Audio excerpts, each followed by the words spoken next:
ba ang storya ng Kapitan Moy? Halika, alamin natin.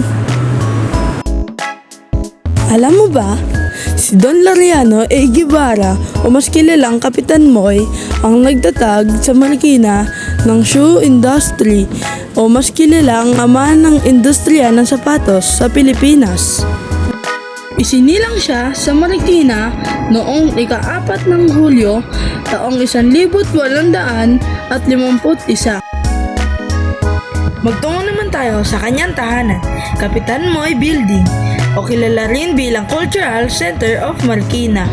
Ito ay may tandang 200 taong gulang at matatagpuan sa lungsod ng Marikina. Pasukin natin!